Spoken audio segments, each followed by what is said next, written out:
এই চকলেটের বুফেটা বানাতে গিয়ে ভাই আমার পুরো হালই খারাপ হয়ে যায়। তো hey guys, welcome back to my another new blog. কাল ছিল আমার স্পেশাল পার্সনের জন্মদিন, আর স্পেশাল পার্সনের জন্মদিনে কিছু না করব তা বললে তো হয় না। তাই এসেছিলাম সানাল মার্কেটে। এখানে একটা নেল পলিশ কিনেছিলাম আমি, আর তার সাথে কিনেছিলাম এখানে একটা ক্লিপ সুন্দর দেখে, আর এখানে নিয়েছিলাম একটা পারফিউম। তার সাথে কেনা হয়েছিল একটা ব্রেসলেট। আর ব্রেসলেটটা কেমন লাগছে অবশ্যই কমেন্ট করে জানি। কেনাকাটি শেষ করার পর চলে আসি হাই স্ট্রিটের ফুলের দোকানে, আর এখানে প্রতিটা ফুলই কি সুন্দর লাগছিল। আর সে ফুল খুব ভালোবাসে, তাই ওর জন্য আমি ফুল নিয়ে নিই। আর তারপরে চলে আসি একটা দোকানে, ডেকোরেশনের দোকানে। এই দাদার দোকানে অনেক কিছুই পাওয়া যায়।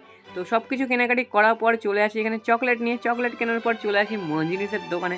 এখান থেকে একটা সুন্দর থেকে পেস্ট্রি নিয়ে নিই। কি সুন্দর লাগছে লাভ দেওয়া পেস্ট্রিটা, আমার তো খুব ভালো লেগেছিলো এই পেস্ট্রিটা।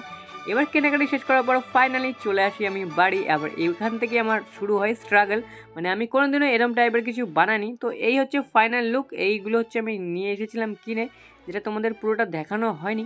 তো এখন এগুলো দিয়ে বানাতে হবে একটা বুকে। ভাই অনেকক্ষণ ধরে ইউটিউব দেখার পর আমাকে বানাতে হচ্ছিলো এই বুকেগুলো।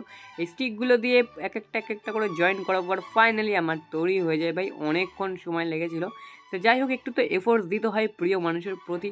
তো এই হচ্ছে বুকেটা রেডি হয়েছিল। তো কেমন লাগছে অবশ্যই কমেন্ট করে জানিও। তো আমি এখনও গিফটসগুলো কমপ্লিট করিনি। তোমরা আরও মিনি ব্লগ দেখতে গেলে সাবস্ক্রাইব করে দিও। বাই।